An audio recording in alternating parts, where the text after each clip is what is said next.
के सामने चुनौती जान ताकत से लड़ने की थी, लेकिन देश के संगठित प्रयासों ने इस चुनौती से मुकाबला किया, नुकसान को कम से कम रखा। आज रिकवरी रेट और फैटेलिटी रेट दोनों ही मामलों में भारत दुनिया के अधिकतर देशों से बहुत संभली हुई स्थिति में है। हम सभी के अथक प्रयासों से देश में टेस्टिंग से लेकर ट्रीटमेंट का एक बहुत बड़ा नेटवर्क आज काम कर रहा है। इस नेटवर्क का लगातार विस्तार भी किया जा रहा है। पीएम केयर्स के माध्यम से ऑक्सीजन और वेंटिलेटर्स उपलब्ध कराने पर भी विशेष जोर है। कोशिश ये है कि देश के मेडिकल कॉलेज और जिला अस्पतालों को ऑक्सीजन जनरेशन के मामले में सेल्फ सफिशिएंट बनाया जाए।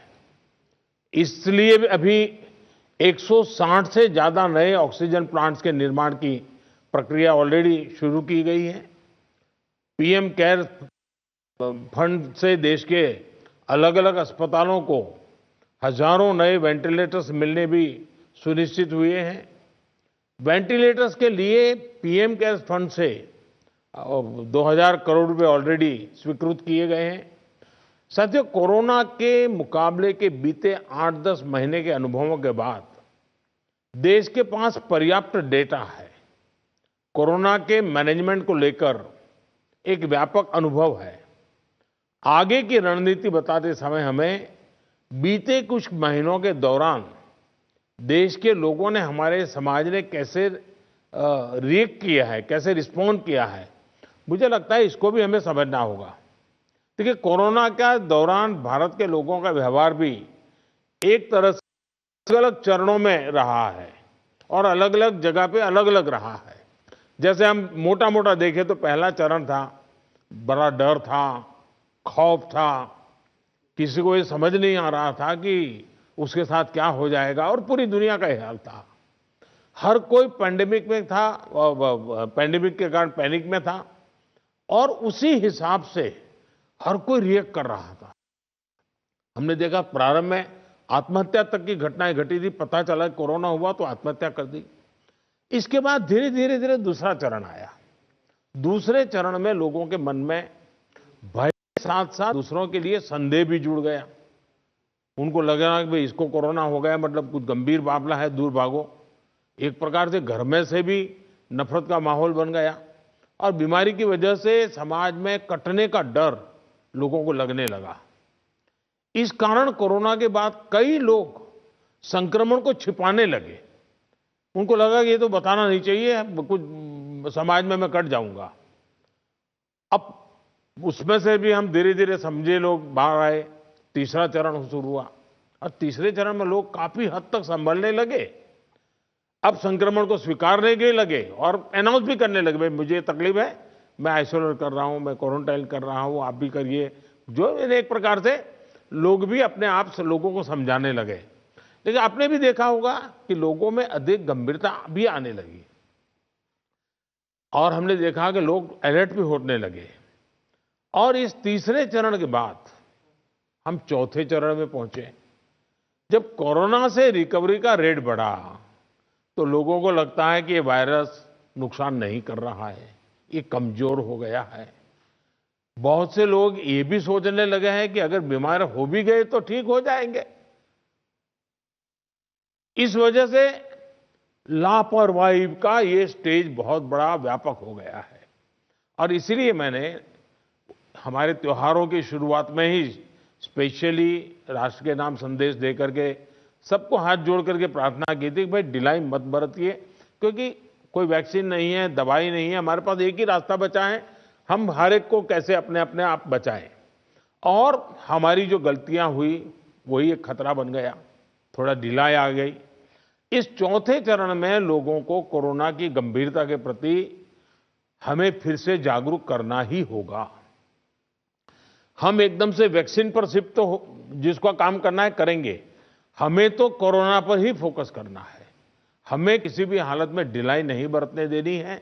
हाँ, शुरू में कुछ बंधन इसलिए लगाने पड़े ताकि व्यवस्थाएं भी विकसित करनी थी, लोगों को थोड़ा एजुकेट भी करना था। अब हमारे पास टीम तैयार है, लोग भी तैयार हैं। थोड़ा आग्रह रखेंगे तो चीजें संभल सकती हैं। तो जो जो चीज हम तैयार करें उसको जरा इंप्लीमेंट करें, और हमें आगे अब कोई बढ़े नहीं इसकी चिंता जरूर करनी होगी, कोई नई गड़बड़ न हो। आपदा के गहरे समंदर से हम निकले हैं, ये हम मान के चले। इतना बड़ा देश, दुनिया मानती थी कि भारत तो नहीं संभल पाएगा। आपदा के गहरे समंदर से हम निकलकर हम किनारे की तरफ बढ़ रहे हैं। हम सभी के साथ वो पुरानी जो एक शेर शायरी चलती है, ऐसा ना हो जाए कि हमारी किश्ती भी वहां डूबी जहां पानी कम था। ये स्थिति हमें नहीं आने देनी है। साथियों, आज हम दुनिया भर में देख रहे हैं कि जिन देशों में कोरोना कम हो रहा था, आपको पूरा चार्ट बताया कैसे तेजी से संक्रमण फैल रहा है। हमारे यहां भी कुछ राज्यों में ये ट्रेंड चिंताजनक है ही है। इसलिए हम सभी को, शासन प्रशासन को पहले से अधिक सतर्क रहने की जरूरत है। हमें ट्रांसमिशन को कम करने के लिए अपने प्रयासों को जरा और गति देनी होगी। टेस्टिंग हो, कंफर्मेशन, कॉन्टैक्ट ट्रेसिंग, डेटा, इन सारी जुड़ी किसी भी तरह की कमी को हमें सर्वोच्च प्राथमिकता देते हुए उसको ठीक करना होगा। पॉजिटिविटी रेट को 5% के दायरे में लाना ही होगा। और मैं मानता हूं छोटी छोटी इकाइयों पर कहिए कि भाई एक क्यों बढ़ा, आधा क्यों बढ़ा, 2 क्यों बढ़ा। हम राज्य के स्केल पर चर्चा करने के बजाय अब जितनी लोकलाइज चर्चा करेंगे शायद हम एड्रेस जल्दी कर पाएंगे। दूसरा, हम सबने अनुभव किया है कि आरटीपीसीआर टेस्ट का अनुपात बढ़ना चाहिए। जो घरों में आइसोलेटेड मरीज हैं उनकी मॉनिटरिंग ज्यादा बेहतर तरीके से करनी होगी। आप भी जानते हैं कि अगर वहां थोड़ी भी ढिलाई रही तो मरीज बहुत गंभीर स्थिति में अस्पताल आता है, फिर हम बचा नहीं पाते हैं। जो गांव है, कम्युनिटी के स्तर पर हेल्थ सेंटर हैं, उनको भी हमें ज्यादा इक्विप करना ही होगा। गांव के आसपास भी इंफ्रास्ट्रक्चर ठीक रहे, ऑक्सीजन की सप्लाई पर्याप्त रहे, ये हमें देखना होगा। हम लोगों का लक्ष्य होना चाहिए कि फैटेलिटी रेट को 1% से भी नीचे लाए। और वो भी मैंने जैसे कहा, छोटे छोटे इलाके में देखा जब एक मृत्यु हुई क्यों हुई, जितना इतना फोकस करेंगे तब स्थिति को संभाल पाएंगे। और सबसे बड़ी बात, जागरूकता अभियानों में कोई कमी ना आए। कोरोना से बचाव के लिए जो जरूरी मैसेजिंग है, इसके लिए समाज को जोड़े रखना होगा। जैसे कुछ समय पहले हर संगठन, हर प्रभावी व्यक्ति को हमने एंगेज किया था, उन्हें फिर एक्टिव करना होगा। साथियों, आप भली भांति परिचित हैं कि कोरोना की वैक्सीन को लेकर इंटरनेशनली और नेशनली किस तरह की खबरें आ रही हैं। आज दुनिया में भी और देश में भी, जैसा अभी आपको प्रेजेंटेशन में पूरा डिटेल बताया गया, करीब करीब आखिरी दौर पर वैक्सीन के में काम पहुंचा है। भारत सरकार हर डेवलपमेंट पर बारीकी से नजर रखे हुए हैं, हम सबके संपर्क में भी हैं। और अभी ये तय नहीं है कि वैक्सीन की 1 डोज होगी, 2 डोज होगी या 3 डोज होगी। ये भी तय नहीं है कि इसकी कीमत कितनी होगी, उसकी कीमत कितनी होगी, ये कैसी होगी। यानी अभी भी इन सारी चीजों के सवालों के जवाब हमारे पास नहीं है, क्योंकि जो इसके वाले हैं, दुनिया में जिस प्रकार की कॉरपोरेट वर्ल्ड भी है, उनका भी एक कंपटीशन है। दुनिया के देशों के भी अपने अपने डिप्लोमेटिक इंटरेस्ट होते हैं। WHO से भी हमें इंतजार करना पड़ता है। तो हमें ये इन चीजों को वैश्विक संदर्भ में ही आगे बढ़ना पड़ेगा। हम इंडियन डेवलपर्स और मैन्युफैक्चरर के साथ भी हमारी जो भी टीम काम कर रही है पूरी तरह संपर्क में है। अलावा ग्लोबल रेगुलेटर्स, अन्य देशों की गवर्नमेंट्स, मल्टीलेटरल इंस्टीट्यूशंस और साथ ही इंटरनेशनल कंपनीज, सभी के साथ जितना संपर्क बढ़ सके, जितने रियल टाइम कम्युनिकेशन हो, इसके लिए पूरा प्रयास, एक व्यवस्था बनी हुई है। साथियों, कोरोना के खिलाफ अपनी लड़ाई में हमने शुरुआत से ही एक एक देशवासी का जीवन बचा जो प्राथमिकता दी है। अब वैक्सीन आने के बाद भी हमारी प्राथमिकता यही होगी कि सभी तक कोरोना की वैक्सीन पहुंचे। उसमें तो कोई विवाद हो ही नहीं सकता है। लेकिन कोरोना की वैक्सीन से जुड़े भारत का अभियान अपने हर नागरिक के लिए एक प्रकार से नेशनल कमिटमेंट की तरह है। इतना बड़ा टीकाकरण अभियान स्मूथ हो, सिस्टमैटिक हो और सस्टेन हो, ये लंबा चलने वाला है। हम सभी को, हर सरकार को, हर संगठन को एकजुट होकर के कोऑर्डिनेशन के साथ एक टीम के रूप में काम करना ही पड़ेगा। साथियों, वैक्सीन को लेकर भारत के पास जैसा अनुभव है वो दुनिया के बड़े-बड़े देशों को भी नहीं है। हमारे लिए जितनी जरूरी है स्पीड है, उतनी ही जरूरी है सेफ्टी भी है। भारत जो भी वैक्सीन अपने नागरिकों को देगा वो हर वैज्ञानिक कसौटी पर खरी होगी। जहां तक वैक्सीन के डिस्ट्रीब्यूशन की बात है तो उसकी तैयारी भी आप सभी राज्यों के साथ मिलकर के की जा सके रही है। वैक्सीन प्राथमिकता के आधार पर किसे लगाई जाएगी, ये राज्यों के साथ मिलकर के ये मोटा-मोटा खाका भी आपके सामने रखा है कि भाई अगर इस प्रकार से WHO ने जो कहा है हम चलते हैं तो अच्छा है, लेकिन फिर भी ये निर्णय तो हम सब मिलकर के ही करेंगे। उनके सुझाव का महत्व इसमें बहुत रहेगा क्योंकि आखिरकार उनको अंदाज है कि उनके राज्य में ये कैसे होगा। हमें कितनी अतिरिक्त कोल्ड स्टोरेज की जरूरत रहेगी, मुझे लगता है कि राज्यों ने इस पर अभी बल देकर के व्यवस्थाएं खड़ी कर देना शुरू कर देना चाहिए। कहाँ-कहाँ संभव हो गए, उसके पैरामीटर्स क्या हो गए, उस पर हमें यहाँ से सूचनाएं तो डिपार्टमेंट को चली गई है, लेकिन इसको अब इम्प्लीमेंट करने के हमने रेडी रखना पड़ेगा और जरूरत पड़ी तो अतिरिक्त सप्लाई भी सुनिश्चित की जाएगी। और इसका विस्तृत प्लान बहुत जल्द ही राज्य सरकारों के साथ मिलकर के तय कर दिया जाएगा। हमारी राज्यों की और केंद्र की टीम साथ लगातार वो बातचीत कर रहे हैं, काम चल रहा है। केंद्र सरकार ने राज्यों से कुछ समय पहले आग्रह किया था कि स्टेट लेवल पर एक स्टीयरिंग कमेटी एवं स्टेट और डिस्ट्रिक्ट लेवल पर टास्क फोर्स का, और मैं तो चाहूंगा कि ब्लॉक लेवल तक हम जितना जल्दी ये व्यवस्थाएं खड़ी करेंगे और किसी न किसी एक व्यक्ति को काम देना पड़ेगा। इन कमेटियों की रेगुलर बैठकें हो, उनकी ट्रेनिंग हो, उनकी मॉनिटरिंग हो, और जो ऑनलाइन ट्रेनिंग होती है वो भी शुरू हो। हमें हमारा रोजमर्रा के काम के साथ कोरोना से लड़ते लड़ते भी इस एक व्यवस्था को भी विकसित तुरंत करना पड़ेगा, ये मेरा आग्रह रहेगा। जो कुछ सवाल आपने कहे हैं, कौन सी वैक्सीन कितनी कीमत में आएगी ये भी तय नहीं है। मूल भारतीय वैक्सीन अभी दो मैदान में आगे हैं, लेकिन बाहर के साथ मिलकर के हमारे लोग काम कर रहे हैं। दुनिया में जो वैक्सीन बन रही हैं वे भी मैन्युफैक्चरिंग के लिए भारत को के लोगों के साथ ही बात कर रहे हैं, कंपनियों के साथ। लेकिन इन सारे विषयों में हम जानते हैं कि 20 साल से मान लीजिए कोई दवाई पॉपुलर हुई है, 20 साल से लाखों लोग उसका उपयोग कर रहे हैं, लेकिन कुछ लोगों को उसका रिएक्शन आता है, आज भी आता है, 20 साल के बाद भी आता है। तो ऐसा इसमें भी संभव है। निर्णय वैज्ञानिक तराजू पर ही तोला जाना चाहिए। निर्णय उसकी जो अथॉरिटीज हैं उन अथॉरिटीज के सर्टिफाइड व्यवस्था से ही होनी चाहिए। हम लोग समाज जीवन की चिंता करते हैं, लेकिन हम सब जानते हैं कि हम कोई वैज्ञानिक नहीं है, हम इसकी एक्सपर्टाइज हमारी नहीं है।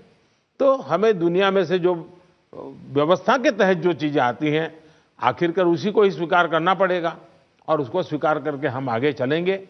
लेकिन मैं आपसे आग्रह करूंगा कि आप के मन में जो योजना हो, खास करके वैक्सीन के संबंध में, किस प्रकार से आप डिलीवरी नीचे तक ले जाएंगे, आप जितना जल्दी बहुत डिटेल प्लान करके लिख करके भेजेंगे तो निर्णय करने में सुविधा होगी। और आपके विचारों का ताकत इसमें बहुत है।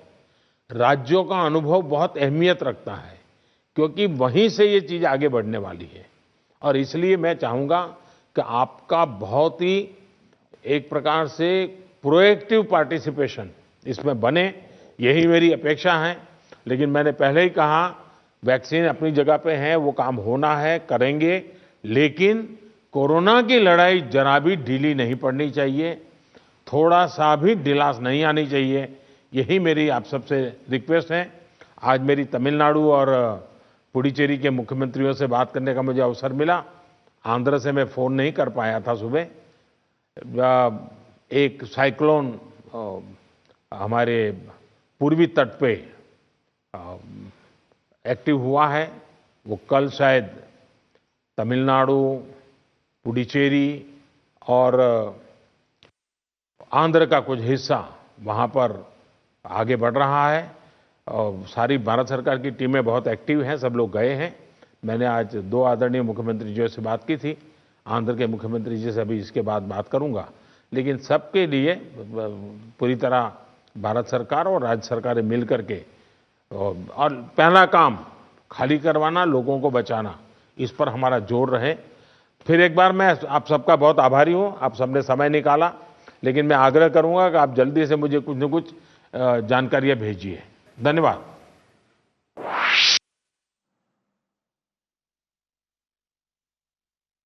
Well, Prime Minister Narendra Modi there addressing the chief ministers of states and union territories in a virtual meeting, making several important points about vaccine distribution and availability. Also talking about how he is focused on reducing the positivity rate to below 5%. He says fatality rate should come below 1%. That is the larger target that the country is following. And also giving at length important points on the issue of when and how vaccine will be available, how a collaborative and coordinated effort is required between the centre and the states. Ayushman Kumar joining us live with more inputs. Ayushman, over to you for the big takeaways from that review meeting, especially on the vaccination program that the Prime Minister just spoke about. Yes, Afrida, in fact, the Prime Minister highlighted the need of states' coordination in order to deliver the vaccine all across the country. He clearly said that cold chain storages at the state level are being identified. The states have been told to do so. And several committee at the district level and the nodal committee at the state level has been formed. This was the letter from the Union Health Ministry a month ago written to the states that they should form several committees to identify the population as to who has to be given in this. And the onus is on the states to identify that population, who will be given the vaccine first. That draft has to be there from the state side. 2 of the Indian vaccines are there in the 3rd phase.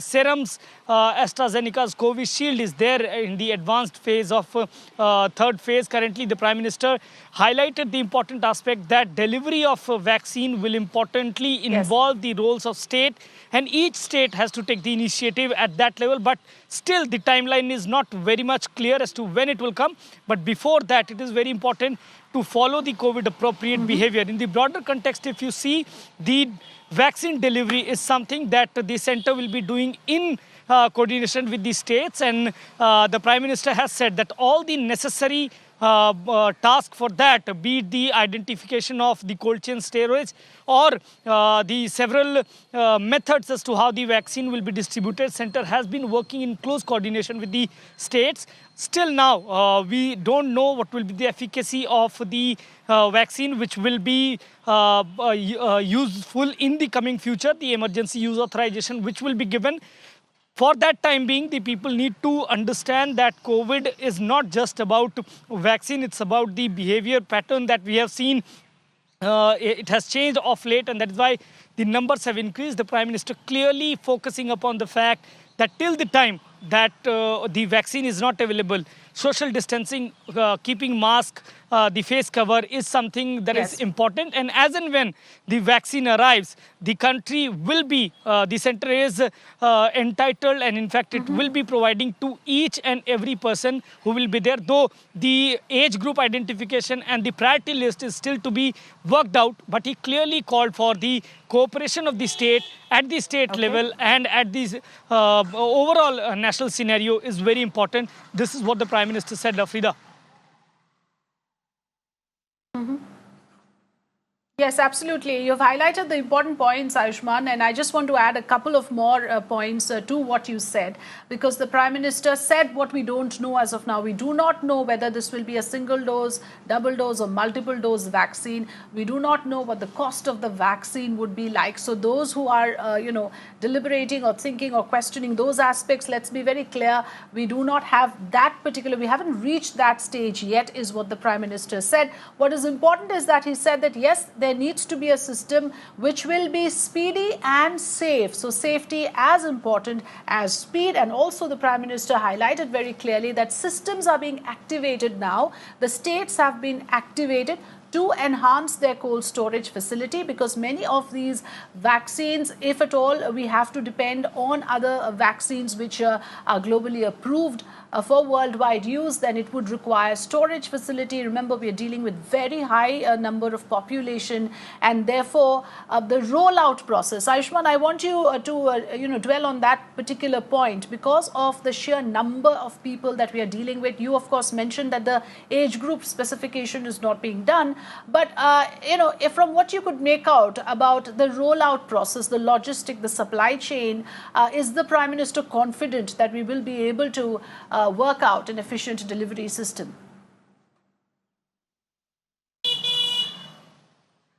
Yes, Afrida, he is very much confident, and that's what we have also heard from our sources in the health ministry who have been in contact with several stakeholders, not just the vaccine manufacturers, but also the other stakeholders such as airlines and railways. Even we are being told that the draft policy of vaccine distribution is also in the process of being finalized, which will be shared with the states. Though in the last press briefing, we did pose this question to the health secretary as to what is the development on that, how much of that has actually happened. The center is still drafting that policy which will be mandating the rollout of vaccine and the specifying the age specific group who will be given first.